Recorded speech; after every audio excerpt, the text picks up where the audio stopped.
اور بالکل گناہگار نہیں ہوگا۔ یہ کہتے ہیں کہ ایک 10-11 سالہ بچہ اگر نماز پڑھ رہا ہے تو بعض لوگ آ کے اس کو ہٹا کے سائیڈ میں کر دیتے ہیں اور خود نماز پڑھنا شروع کر دیتے ہیں۔ کیا حکم شرع ہوگا؟ کیا بچے کی نماز رہے گی یا ٹوٹ جائے گی؟ لیکن پہلی بات تو یہ کہ اگر بچے کے 3 قدم اس نے چلوا دیے، ہٹایا بچے نے 1 2 3 قدم، تو بچے کی نماز ٹوٹ گئی، اسے دوبارہ نماز یعنی نیت دوبارہ باندھنی ہوگی۔ یہ تو ٹوٹنے کا مسئلہ ہو گیا۔ اب ذرا جو جتنے ہمارے بزرگان دین سن رہے ہیں وہ ذرا سماعت فرمائیں۔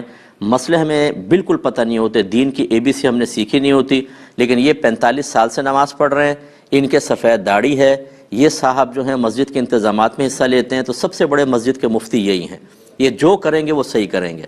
اب اچھی طرح سمجھ لیں کہ شرعی مسئلہ کیا ہے۔ یہ یاد رکھیں کہ جو نیت کا اہل ہو، جس کو شریعت نے جس کی نیت کو ویلڈ مانا ہے، وہ مسلمانوں میں 7 سال کا بچہ ہوتا ہے، یعنی جب وہ 8ویں سال میں لگ جائے تو وہ باقاعدہ نیت کا اہل کہلاتا ہے۔ اس سے چھوٹا بچہ جو ہوتا ہے اگر نماز کی نیت باندھ بھی لے تو اس کی نماز نہیں کہلاتی، کیونکہ وہ نیت کا اہل نہیں ہے۔ ہاں اگر سمجھدار بچہ ہے 6-6.5 سال کا مثلا اور بڑا بھی لگتا ہے تو ٹھیک ہے، اس کا بھی اعتبار کرنا چاہیے، لیکن عمومی طور پہ نیت کا اہل 7 سال کا بچہ ہوتا ہے، اسی لیے اس کو سمجھدار بچہ کہتے ہیں۔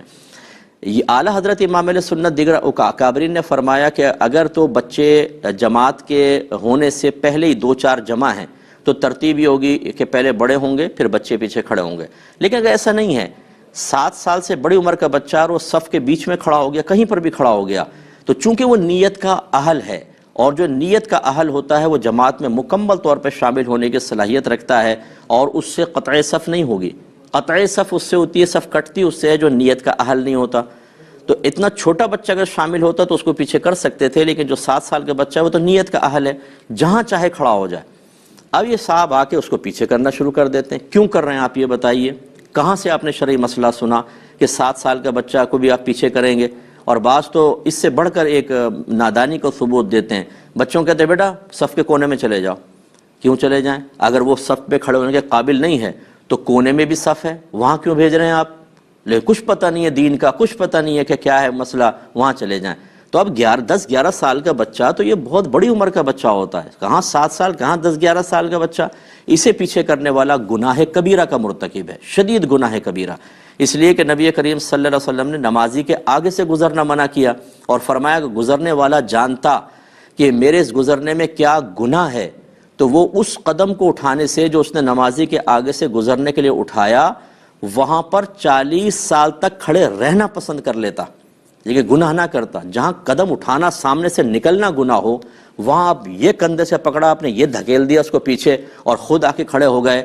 یہ اتنا بڑا حرام اور گناہ کبیرہ جو آپ کر رہے ہیں، اس کے کوئی آخرت میں وبال نہیں ہے، لیکن چونکہ آپ کی داڑھی ہے، چونکہ آپ 45 سال سے نمازیں پڑھ رہے ہیں، کیونکہ آپ کے بال سفید ہو گئے ہیں، اس لیے جو چاہے کریں۔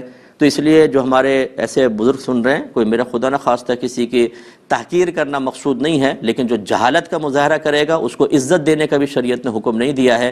ایسے لوگوں کو خدا کا خوف کرنا چاہیے، اور بچے ویسے ہی ہمارے مسجدوں میں نہیں آتے، یہ اس قسم کے لوگ جو ڈانٹ ڈپٹ کے ادھر جاؤ، کونے میں جاؤ، کیوں بیچ میں کھڑے ہوئے، پیچھے دھکا دے رہے ہیں، بچے مایوس ہو کے چلے جاتے ہیں۔ اس سے بہتر ہے کہ آپ مسجد میں نہ آئیں، کیونکہ آپ کو پتہ ہی نہیں کہ کیا کرنا ہے کیا نہیں کرنا، آپ الٹا گناہ گار ہوں گے۔ آخری وقت اپنا وہاں پہ اپنے گھر پہ اللہ اللہ کریں، یہ زیادہ بہتر ہے آپ کے لیے، چہ جائے کہ آپ بغیر علم کے مسجد میں آ کے فتنہ فساد کریں۔